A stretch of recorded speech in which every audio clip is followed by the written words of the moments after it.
Hi there, friends. Welcome back. We are going to take a good look at how quizzing works inside of your Canvas course. So we will, of course, get into the quizzes tool, get new quizzes set up. And for clarity, I tend to call the quizzes new quizzes, even though it's just quizzes, really. It's a throwback to a time when we had another quizzing tool. So we will get into how to set up a quiz, how to figure out your settings, uh, getting new questions up and running, using item banks. This is similar to question libraries in D2L with groups of questions that allow for the system to pull random questions from within. How to manage quiz administration with moderations and accommodations, as well as a look at reports. And let me drop in here a link to the agenda. Someone pointed out I did not share that initially. They're right.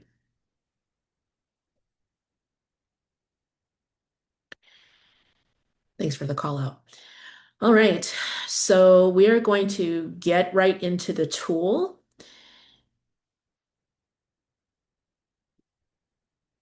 Now, similar to discussions, similar to assignments, there is a quizzes index, which we also hide purposefully from students. There's not honestly much to the quizzes index area, as you'll see.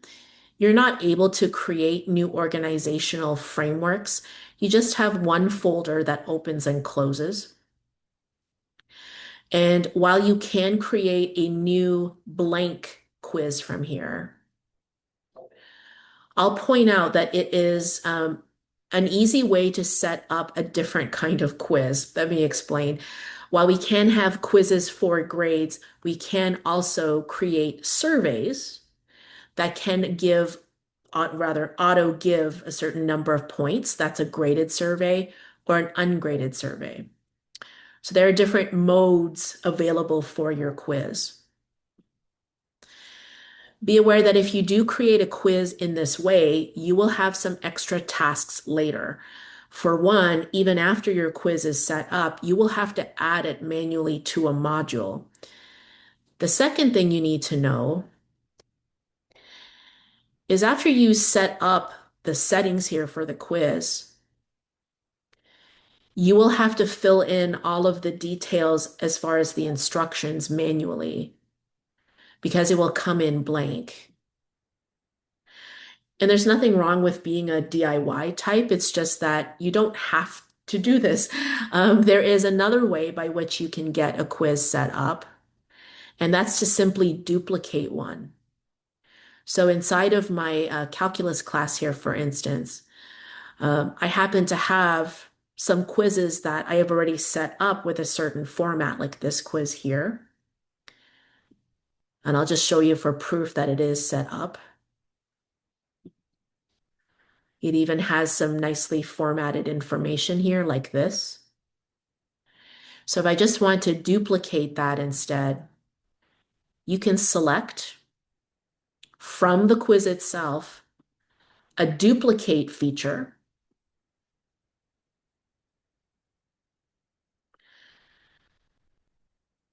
And once it's duplicated, you can add that duplicate to a module. So let's review how to add that item to a module. I know we got some questions about it before. If you'd like to add a new quiz to a module, whether that's one you want to set up now or one that you've previously created, click on the drop down here, choose quiz, and then here is that copy I just made. I just look for the word copy. Otherwise, if you want to create the quiz from scratch, you have this option too, where you can create it here, right? Give that a name, choose the type, and then add that quiz to the module right off. So I would recommend, just for ease, that you think about the module where the quiz is supposed to go. right? So for me, I'm going to fix this up, but I want to create this third quiz that will be present here because it saves me time. You see, if I go ahead and set up the quiz in the modules here, it's already in the right place. If, on the other hand, I go through quizzes, I have to think about that later. And by the time I've set up that full quiz with directions and questions, I might not remember to put it in modules. That's why you should go through modules to create your quiz, because you make this decision right off the bat. You don't have to think about it again.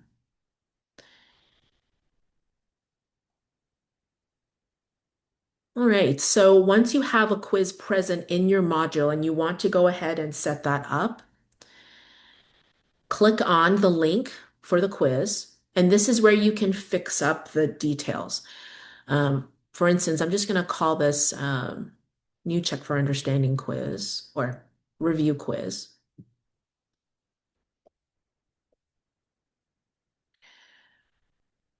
Here's where you determine the number of total points this is going to be worth to students, whether that's 110, whatever you fancy. Determine the assignment group. So in which portion of your categories does it go in? How the grade is displayed to students, and whether this will count towards the final grade or not.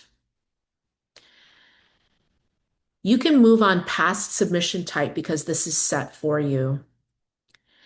And then at the bottom here is where you need to determine the due date. Remember, due dates are soft.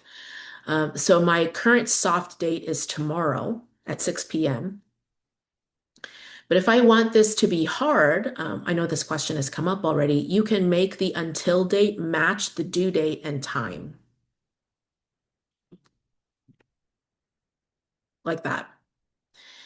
Otherwise, if that's not important to you or not needed for you, you can choose a different date so those submissions are accepted until the 19th, just late. And on the other side of the 14th, I can make this quiz available, I don't know, at 1 o'clock. So due on the 14th, available today starting at 1 o'clock until May 19th. And if you have students with accommodations where they require extra days, you can type in their names into the assigned to field and give those individuals a different date. Now, at the very bottom of this page here is an option to attach one rubric to the quiz, suitable if you have essay questions. However, be aware that you can only attach one rubric. So the rubric must be somehow equally applicable to all of the questions on your quiz. So as a suggestion, you could make each row relevant to a certain question. So row number 1 deals with essay question 1. Row number 2 deals with essay question number 2. Then once you're ready to go ahead and save, you can click that. Save and publish, as you know, is going to make that potentially visible to students. But if you're ready to go ahead and start to add the directions and the questions themselves, then you click on Build. And this will bring you inside the quiz where you can start to modify or add new details. And this is where we're going to pause for our first activity here. So this time we've got a full 5 minutes for you to work through the details. And then we'll take some questions close to the end of that time.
Okay, questions.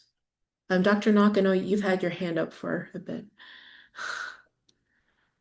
I, Dr. Knock, I did. I had to run for a second. I got a whole string of questions here. Um, what's your most when urgent? when I've built two quizzes, and I use the function where I'm looking for kind of short essay response kind of things, a couple of paragraphs. But when I look at assignments, one of the quizzes comes up in assignments and another one comes up in quizzes. And they were both built the same way. Why is one place and one another? That's my first question. It doesn't make any difference. Well, without having access to them, I can't tell for sure, but my first guess is that your quiz appearing in assignments is a graded quiz, and the quiz appearing only in quizzes is a survey, is my thought. All right, so theoretically,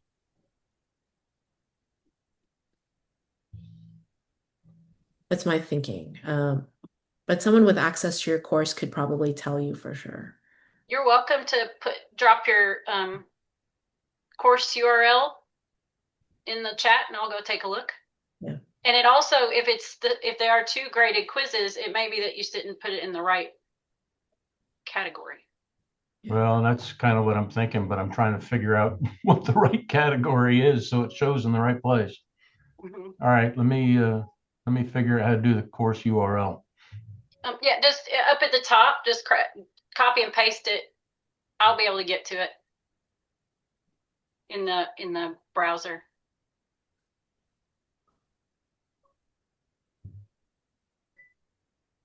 And then let's see. Any questions from our in-person friends?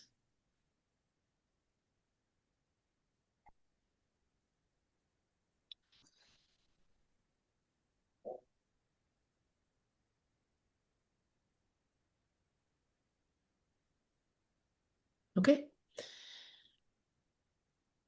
Oh, Jimmy, do you have a question that you need to type in there? Oh, I just remembered you have no mic in the room. Oh, okay. Yeah, so if you want to start, let me go back to modules here. Great question. Let's pretend I want to, here, I'll be original. Let's say I want to add a new quiz to this module, like Unit 3. You can click on the plus button for the module and then select in the menu the quiz option. If you have a quiz already existing, you can select it here to add to your module, or you can create a brand new quiz from here. And if you want to do that, type in the name of the quiz, choose the type of quiz it is. And if you want it to be that traditional graded quiz, choose graded quiz, and then click on Add Item.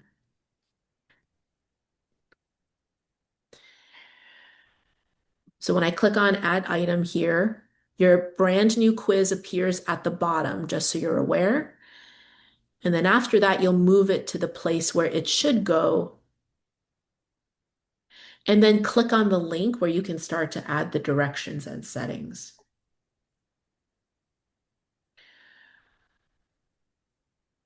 Yes, let's go ahead and get into the build area here because we're headed to that anyway. So I'll go ahead and click on my quiz that I just created. After you have figured out those settings, and I'll just do this real quickly here. In order to get to the questions and the directions, you need to click on Build, which also saves the quiz. So no worries about that here. When you get to the build space, this is your on-ground home for adding in all of those questions and directions. Before I get into directions, which you can add through this plus button here, I do want to take a moment to talk about the settings. And to be clear, you could do settings after you add questions, so the order doesn't matter, but you definitely want to hit your settings while you feel fresh. That's why I like doing settings first. Many of these are self-explanatory, including that ability to turn on one question showing at a time and to even allow backtracking. If you don't want students to go back to questions they've passed, then uncheck the box right here. You can also require a password or not. If you require a password, you can type that in here. Maybe you can write it on your whiteboard or blackboard so students that are there with you in the room have the code so they can type it in and then be able to enter the quiz. So an absent student cannot access the quiz even if the dates allow it. You can also turn on a time limit that's per submission. You can also turn on multiple sessions or detecting multiple sessions rather. This means you can be notified if a student is accessing the same quiz from a phone as well as a laptop, which might concern you. If you have students completing the quiz from a dedicated computer lab, you can work with your admins to ensure that only the computers in the room can access the quiz. You can also allow a calculator, basic or scientific, which is accessible. And you can also allow an option to clear selection, almost like a digital eraser. So if I have a multiple choice question, I chose the first choice, right, as a student, but then I changed my mind later. I can click on a link to clear that out and allow me to choose something else. So I will leave that on so that you can see that. You can also turn on a custom message. Ordinarily, when students submit a submission, they'll see some generic language on the screen. If you want to add a more personalized message from you, you can type in or use the RCE to create a welcoming message and then click to preview what that would look like to students. You can even edit the font if you really want. You can change the type of font as well as the font size. You can also, and this is helpful for essay questions, disable PDF uploads. If you have an essay question, normally they have that option to upload a PDF. If you'd rather that they just type directly in the RCE with no other option, then you need to disable the option for students to upload. And then right here, let me modify this first, is an option to allow multiple attempts. Leave this alone if you want just one attempt. If you allow multiple attempts, you need to tell Canvas which of the scores to keep in the gradebook, how many attempts you're allowing, whether you want a waiting period to appear between attempts. So if I finish submission 1 and you gave me 5 minutes, I have to wait 5 minutes before I can access submission 2. And if your use case is helpful, or needs this rather, I should say, you can turn on build on last attempt. This allows for corrections in a sense. So if you gave me 2 attempts and I got 7 out of 10 for the first attempt, when I access my second attempt, I would see only the 3 questions I missed the first time on the second attempt. So you're giving me another chance to earn more points. So if I get 1 out of 3 correct on the second attempt, then my total score is 8 out of 10. Does that make sense? So I can build on my score to get a better grade. If that doesn't suit you, then really no pressure. You don't have to have that on at all. And finally, this is probably the most important setting as far as people are concerned, and that's whether to hide or not hide results from students. This current setting means nothing's hidden. So if Lauren was my student and she took this quiz, she would see everything. She would see all the questions, all of her responses, all of the correct answers, her score, how long she took. She sees everything. So if you want to hide that, then turn the toggle on and walk away. So the current setup you're seeing here means Lauren sees nothing. Just a general message that says results are hidden per instructor settings. She will not see the questions. She will not see her responses or the correct answers or what she earned in points possible and awarded. So this is the most secure, but this is the least secure. Now, there are nuances, always nuances. If you want to show the questions to students, you can, just the questions. You can show the personalized feedback, but that's all they would see at this point. They would not see their score in the final screen. They would not see what they put down either unless you clicked this checkbox or toggle. And you see right here a new set of decisions to make. You can limit this so you can make it so they can only see their responses just one time after each attempt or only after their last attempt. So if I walk away after seeing my scores, I log out of Canvas and log back in, I can't see them anymore. And you can even set this up to be time bound. So I am only letting them see their responses for 24 hours. That's not 24 hours. But with this current setup means they still don't see what the correct response is, just what they put down, unless you check this toggle. And again, you can allow the correct answers to be shown during a certain time frame if you want. And by the way, that can be entirely a matter of hours. So you can make it, you can only see your answers for 1 hour. So in which case you can just choose the same day.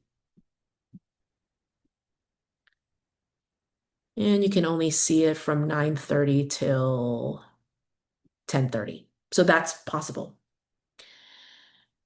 And you can also let students see points possible and how many points they were awarded. Now be aware, since you've toggled everything, basically, you have pretty much done the same thing as this. So in the end, if you're just looking for, I need a quick way to remember this. This shows everything, but this setup shows nothing. I hope that that makes sense.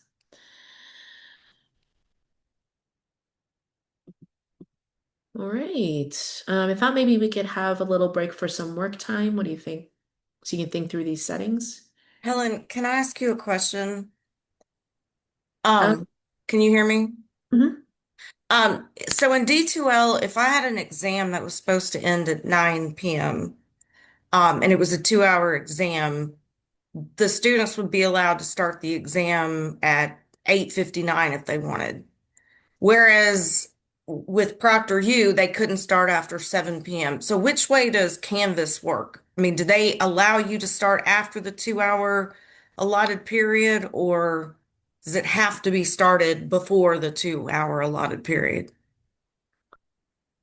I admit I don't have ProctorU access, so I can't speak to that part, but I can tell you they could start at like 9:10, right? Or at 9:15. You Well, would if still the have to exam arrive. ended at 9, they could start at 9:15. I thought you said the exam ended at 11. I'm sorry. No, Uh, well, a 2 hour exam that ended at 9 p.m. Could they oh, ended start at. whatever time they wanted before 9 p.m.?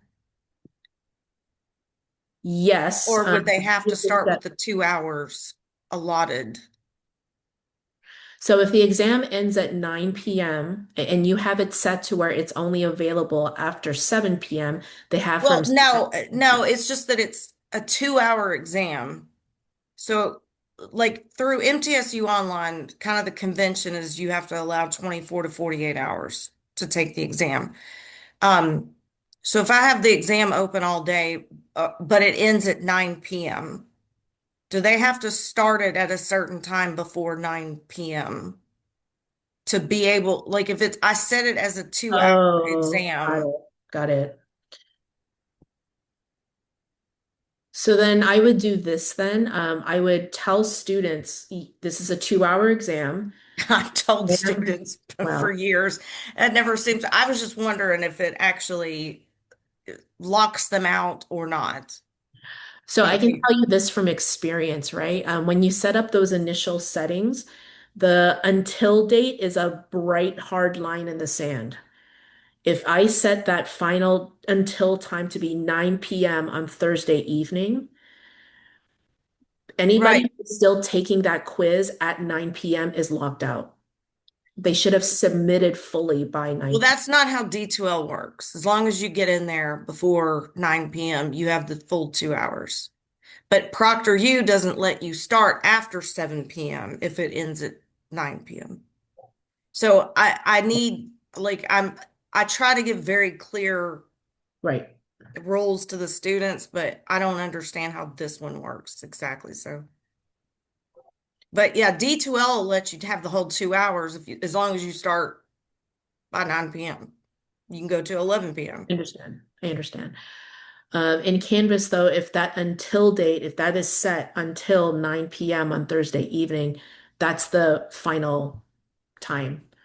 Okay. So I always But told students, you need to be organized. Like you need to get in before then to make sure you have your full time. and they can start it Yeah, whenever yeah, as long as it's before they can start at 8:30. yeah. Okay. Will it auto submit or will Yeah, this, if you, okay, it would auto auto submit. submits. Yeah, from experience, I can tell you that it auto submits. Yeah. All right, let's have a little space here for you to think through your settings.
Helen, can I ask a question?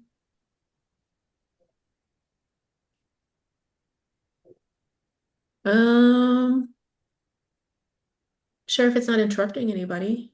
Okay. Well, I just want to make sure I understand this because it seems counterintuitive. If I want it very open, I want them to see the questions, their correct and incorrect responses. I have to have a green checkbox on hide results from students. If you want them to see everything, Uh-huh.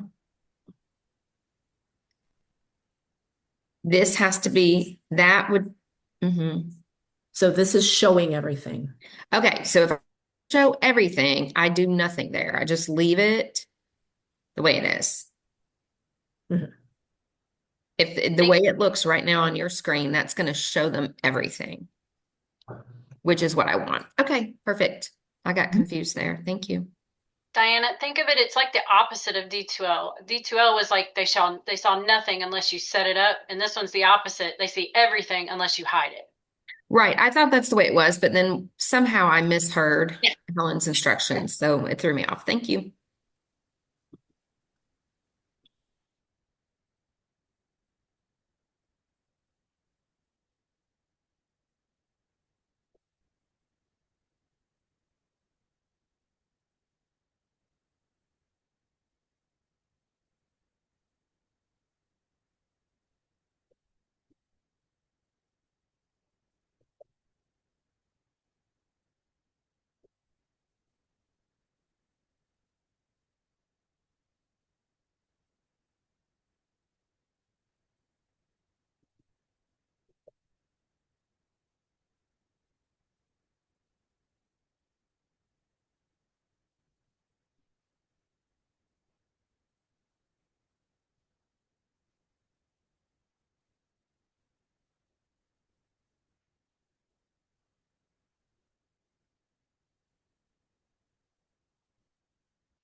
All right, so we had some great questions in the chat.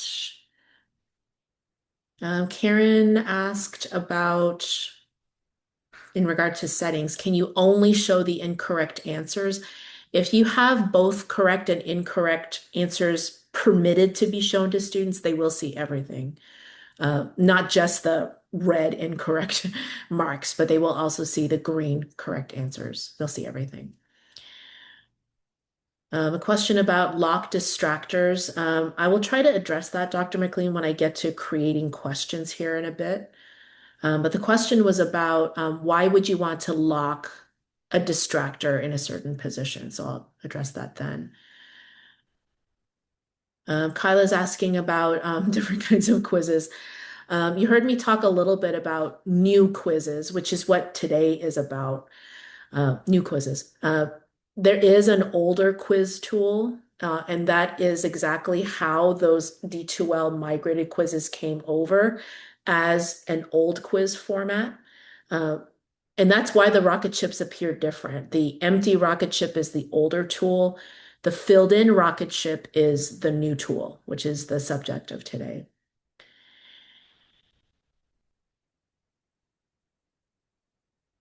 Okay. Any other questions out there before we move on to building?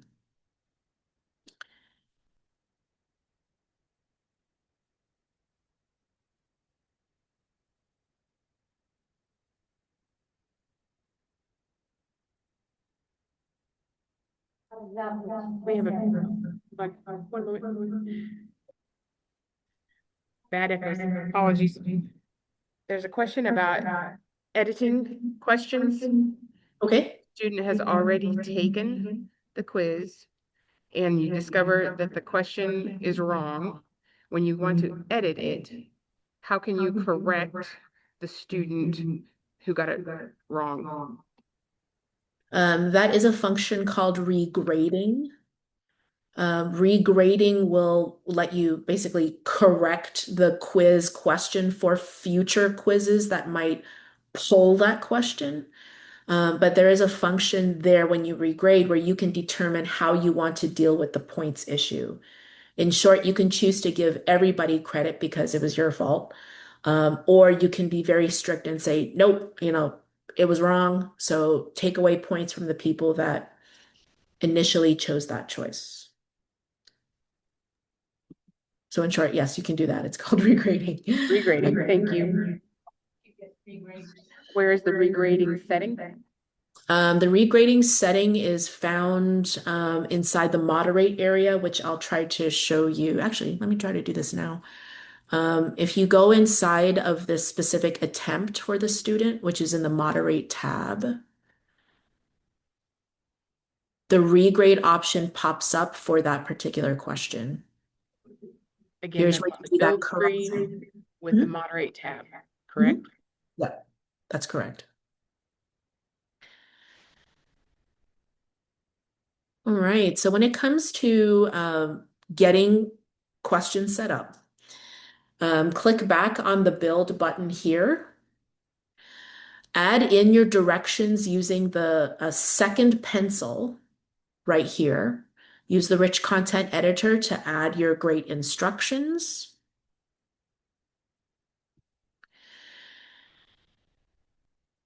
And you also have the ability to create your new questions right here. So look for a blue plus button. Click on the blue plus button, and you can create all different kinds of questions here, 12 to be precise. You can also add something called a stimulus, which is basically a video or a document that shows alongside the quiz questions. A text block, which allows you to add an extra section of instructions or maybe offer a reference to students, like please answer the following questions, could be entered in the text block. You also have an option here to generate new questions using AI. Now, I want to manage expectations. You can only, at this time anyway, generate 5 questions at a time, and it does have to be multiple choice. But as long as you're able to, say, pull in course content, so you have to give the tool, some basis for answering your questions. So I might click on these resources in my course to help to create some questions. Or you can type in some text, or you can upload a file. Put in a topic focus, so describe what you want the questions to focus on. You can even focus on a certain depth of knowledge or Bloom's taxonomy. And then you can give a certain point value per question. So at this time, you can only give 1 point to each of the 5 questions. You can't differentiate that from here. So give that a minute to generate your questions. And then at that point, when they're ready, you can modify them if you don't like what you see there.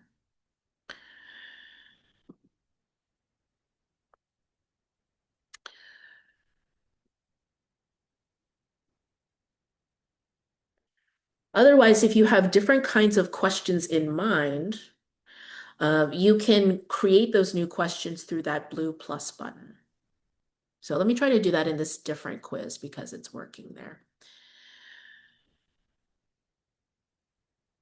So let's take a look at multiple choice. That's pretty universal. Type in your question in the question stem. Don't type it in question title. I'll explain why a bit later.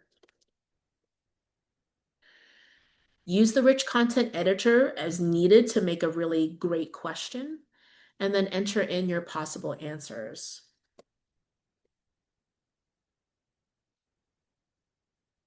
You can see as I'm typing here that the rich content editor pops up. So if you feel in the mood for it, you can add links to make a link an answer, or you can make an image be an answer. A document could be an answer. A studio video could be an answer. I'm just pointing that out.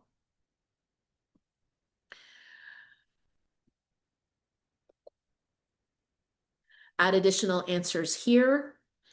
And if you do intend for feedback to be shown, you have to enter the feedback. So click on the speech bubble here to add personalized feedback that can appear when the student answers this question and when they see their final responses in the final submission screen.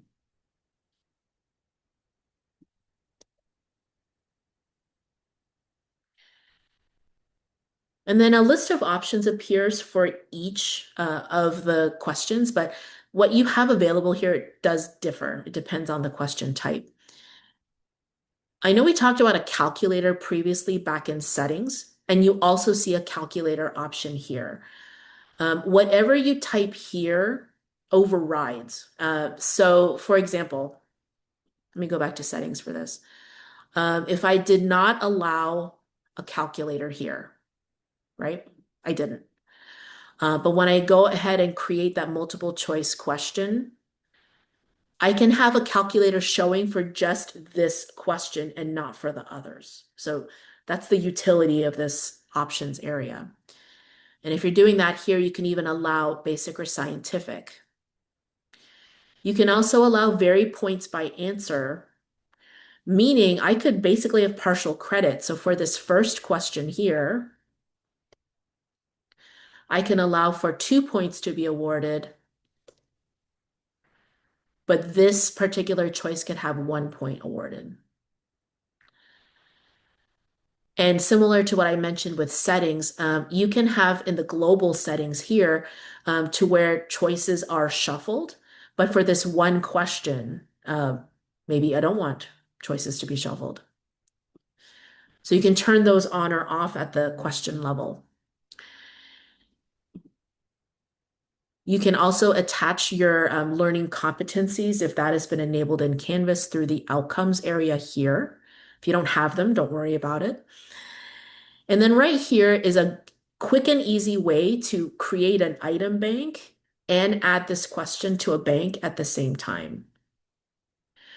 So I know I don't have much of a question, but we'll use this as a starting point. If I want to go ahead and create that bank, and I'll fill these in quickly. I click on add to bank, and I can add this question to a bank I might already have or a bank I don't yet have. And since I don't have that yet, I can click on new item bank.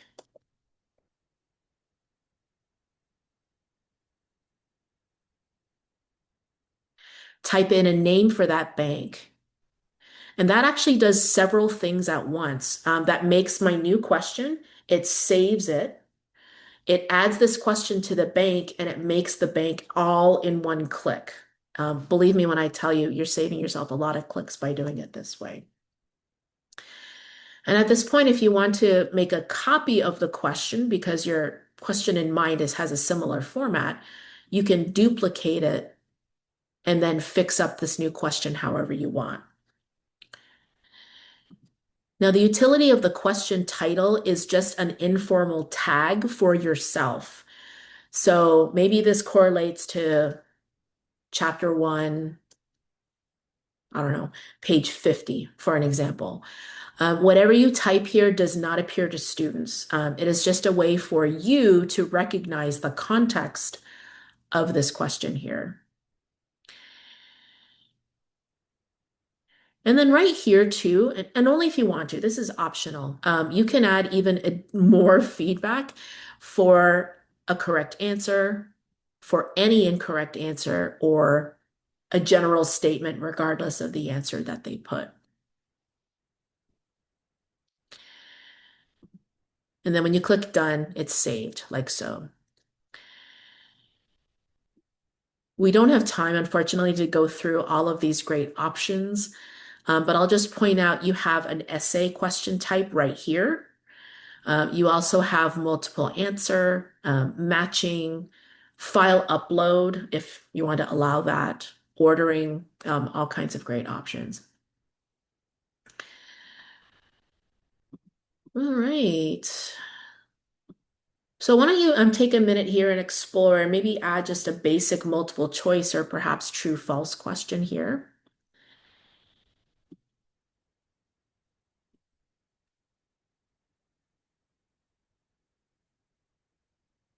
And then we'll move on.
All right, we did have lots of questions in the chat, but I want to make sure our in-person friends get a chance.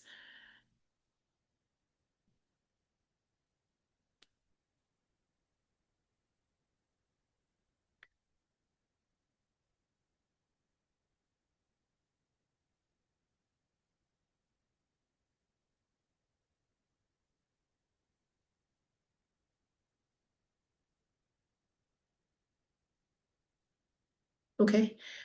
Um, there were questions about, I'll try to summarize. There were quite a few. Um, multiple answer questions. If you have, say, 6 statements, the student has to check off 3 of the 6 to get credit. But each of those checkbox responses, they're all basically they're all basically equivalent. You can only earn 1 point for getting all 3 of those checked off. I do believe there's partial credit possible. You can check that though when you create it. File uploads, there's not a template provided. You could provide a template to students. Outcomes can be attached to an entire quiz. Hotspot lets you upload an image and the student clicks on the image to get credit, but that requires an image, so therefore it is not accessible. I would avoid it if you are at all concerned with that. The stimulus option, perhaps I can do this really quickly. Oh, there's the generated questions. We'll come back to that. The stimulus here allows you to do something like this. Here, you can pull in, say, a studio video if you're feeling fancy. And I'll just pick one at random, like this one. So the video can be shown here. So there's your stimulus. And then over here on the side, you can pull in a question. And there was a question about essay, so I will show you the essay function here too. I'll type in my question into the question stem. Allow options like word count, spell check, rich content editor. Allocate, say, 10 points to this question. So the video would be accessible here and can be played here. And then they would type in their responses or answer the questions that appear off to the right or underneath the stimulus.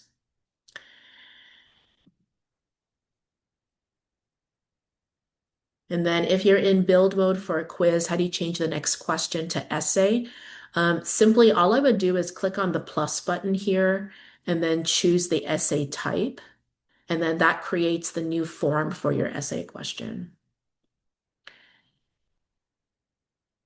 And just so that folks can see, because our AI just finished our generated questions.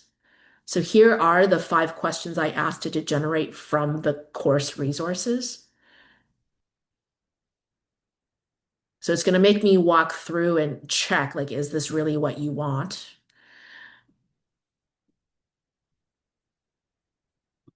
And then I can add those questions to the quiz, like so.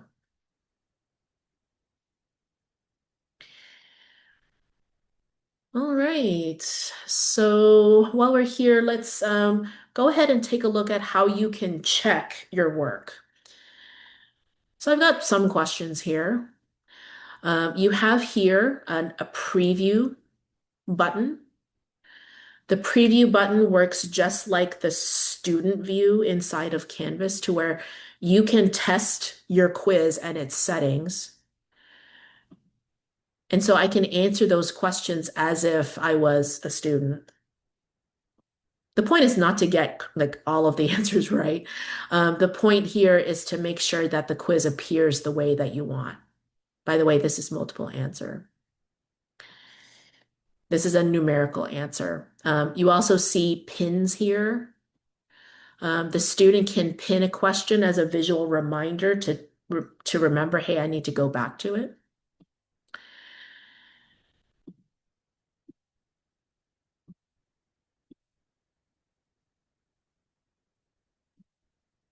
So we'll just go through these pretty quickly, obviously. And then right here, there are submit buttons. So they're told, whoops, you skipped number 5. And then here's where you check the results of your settings. So in this case, I must have had score, the score to be shown as being checked off. I can see my incorrect answer as well as the fact that it's incorrect. So if you find that there's something here you're not wanting as far as settings are concerned, you can exit the preview and then go into settings and fix what you need to fix.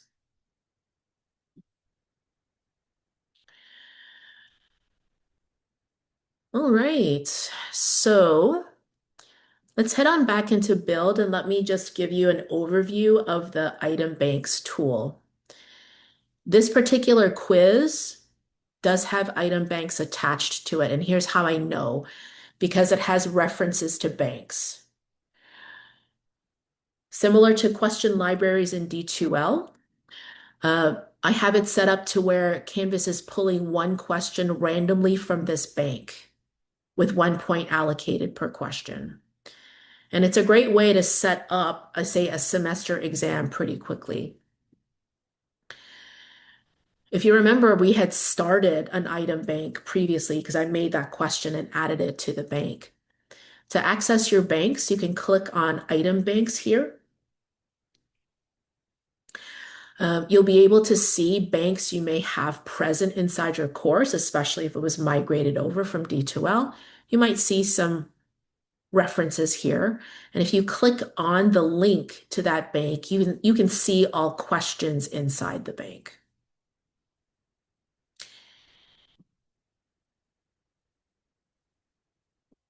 Now, if you'd like to create a new item bank, you could even create the new empty bank from here and give that a name.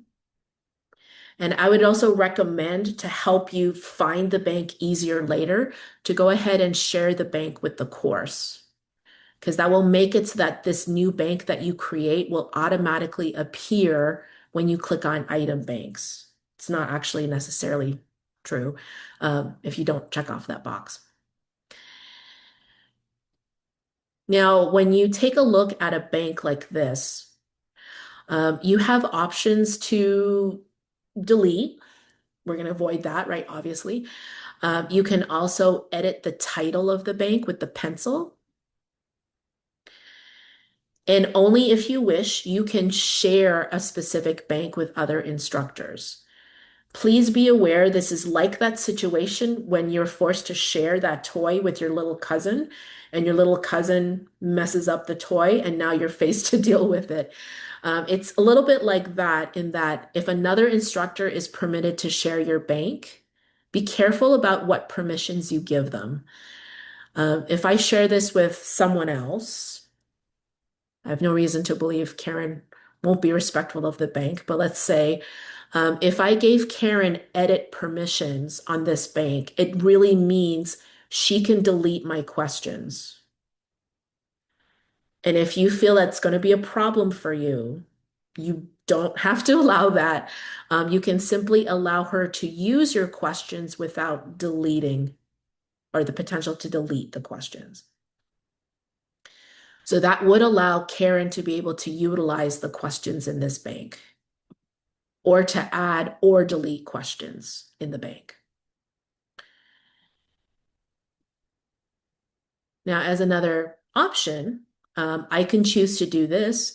I can duplicate, make a copy of the item bank,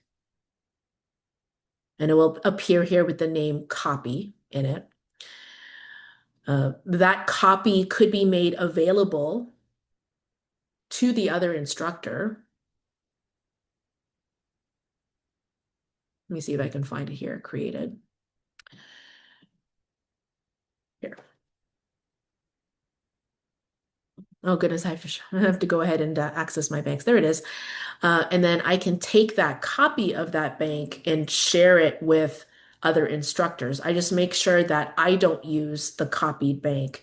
I'll use my original bank, but others will be able to use the copies that I make for them. That's an option if you just want to make sure that you're keeping your data separate from the other instructor.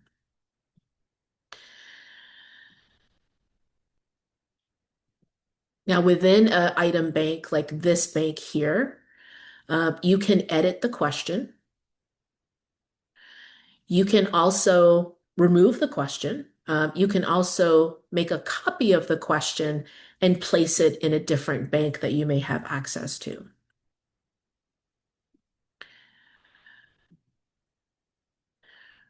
So once you have a bank set up, and it could be as easy as doing this, right? I can make that new bank here. I can create questions from within this bank, like take this question here.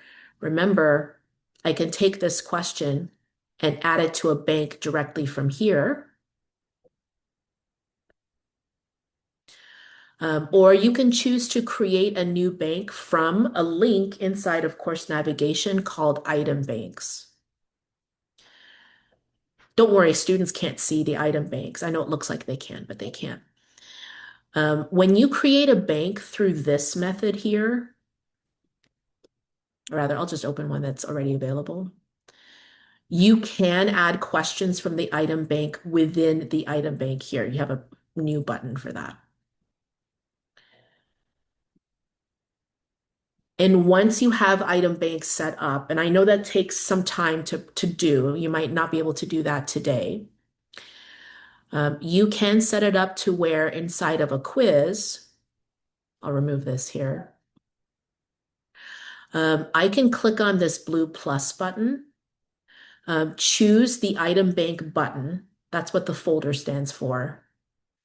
Click on the name of a bank like this and choose all/random, which adds the bank to the quiz. You see right here, it just popped up all questions. Here it is there. Now this will make all three questions appear on the quiz. If I want it to appear like one question gets pulled out of the bank, I have to choose randomly select, and then the number of questions Canvas needs to pull. So this is how one question gets randomly picked out of this bank once it's set up. And since I have shuffle set up, that question from that bank can appear anywhere in the quiz.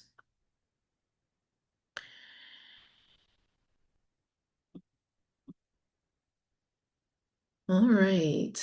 So let's take a little time to work on your quiz or maybe starting up an item bank or two. We go ahead and answer Dave's question real quick. He said Oh, it's yeah. well.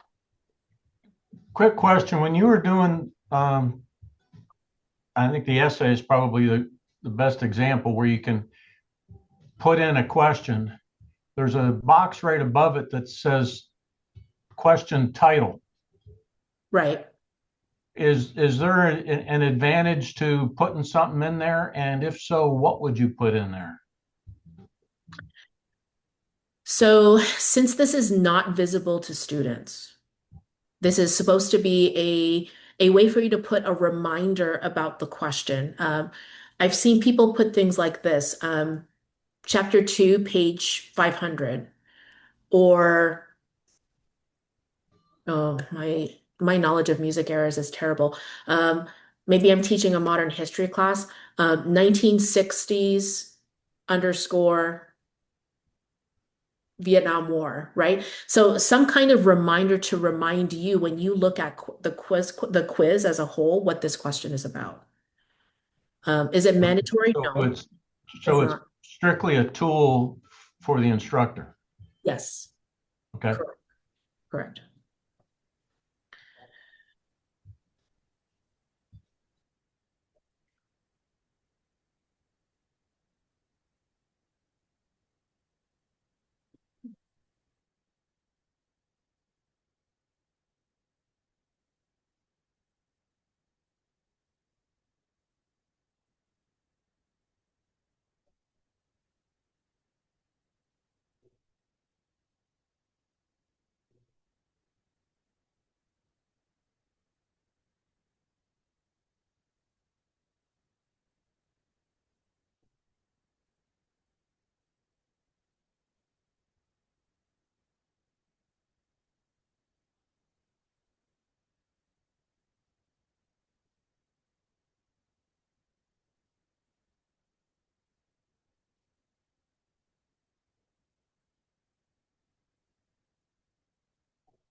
All right, friends, any quick questions I can answer for anybody?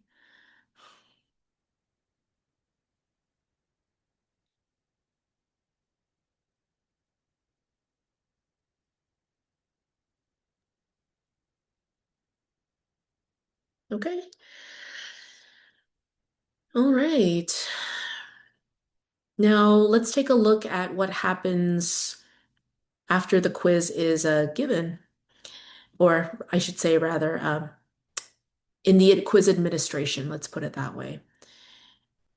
Here we are inside of one of my quizzes, and it does have student submissions inside of it. Right here, you're able to access the log for each attempt. So right here is Bruce's first log. Although you can hide the results from Bruce, you can see everything Bruce did. Here is where you can even add extra points in the case of extra credit or even take away points. You can also do regrading, which has been brought up earlier. So you made a mistake on the key and students got a hold of it and they've already done the question. I would suggest you wait until everybody's done with the quiz, only because you don't want a situation where you have two different versions of the same quiz question out there. As you know, students talk and they start to compare. And then they realize they're both talking about the same question, but one student says they got it right, the other student says they got it wrong. So I wait until everybody has completed their submissions before trying to do regrade, which basically gives you an opportunity to fix the key so I can pick the correct answer. But after I choose regrade, you'll be told how you want the points to work. Points only for the real correct answer, give everybody the credit, or to give everyone full credit because you just threw up your hands and said, might as well. So you can fix the points earned too.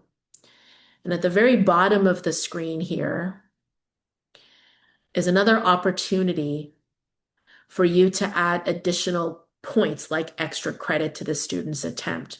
Then you'd click on update. You can also add accommodations and moderations. So back here in moderate, you have an ability here to add those accommodations. To add accommodations like to Annie, for example, click on the student's name and you can reduce their answer choices or add time adjustments. If a student, say, gets 50% extended time, do time limit multiplier and type in 1.50. And they will be saved and in effect for the rest of the quizzes that they take inside this course for you. In the meantime, while students are completing the quiz, you'll see a reference like this. This assessment has X number of attempts currently in progress. So I have a student doing this quiz right now. And if you click on the link, you will be able to see who it is. And if you need to manage the current attempt, there is a pencil right here where you can add, say, an additional attempt in the case of, say, a power outage where they lost contact with the quiz, or to give them a one-time time adjustment to make up for that circumstance. And then logs are compiled for each student. So you can see like at what time during their submission, how they answered. You can even see their browser ID. And at the end, when they submitted. Reports start to build up after you have 3 submissions on a quiz, which I have here. The reports appear here. You're probably going to focus on quiz and item analysis. When you view the report, you'll get a distribution graph with statistics at the top, and then statistics for each question. There are some really detailed descriptions of what each statistic means. So you can click on the eye and get information about it. Because it might help inform whether you need to look at the question again or whether you decide that, yes, it's a great question. And you'll even see how many students got it correct or incorrect. Other types of reports are accessible here, such as a detailed SPICE student analysis, or if you have outcomes, an outcomes analysis. And I think that is going to end our session on new quizzes. I know it's the start. More questions will come up as you keep on using new quizzes, but I hope that this is enough for everybody to get started at least. Helen, just as a note, they can also grade it in SpeedGrader, correct? Correct. But we're having a session this afternoon that will cover that heavily. Yeah. Okay, any questions, Dr. Knock? Quick question. In the grading piece, you were doing basically multiple choice. Mhm. How does that piece show up if you do essays?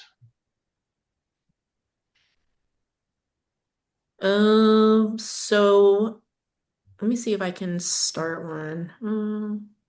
Actually, it would be here. Let's see. Well, if you do student view, what does this say preview?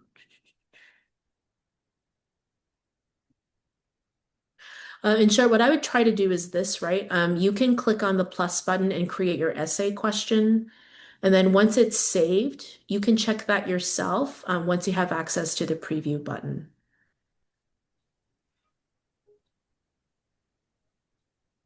Okay. But it's quite a simple box. The question appears and then a little rich content editor box appears and the student can type or they can upload their question. Dr. Rust? I Thank you. noticed a moment ago you were on moderate there and you could give a student time and a half. Would that be global for every single quiz in your class that's setting that time and a half? How do you set if they get 2 extra days to take the quiz? That would be set up inside the details for the quiz. So right here, I'm going to go back. At the very beginning of this session, we went over how to set up the assignment details. Let's go back here a ways. So say right here, for example, you would set that up here. So you see right here, I gave Bruce his own due date. But is that global or we have to go to every single quiz and do that? I was looking for a global way to give him 2 extra days on every quiz. No, it's per quiz. Mhm. Okay. All right. I was just hoping for some master way to do that. Thank you. Yeah, me too. As someone who had a lot of those back in the day, yeah.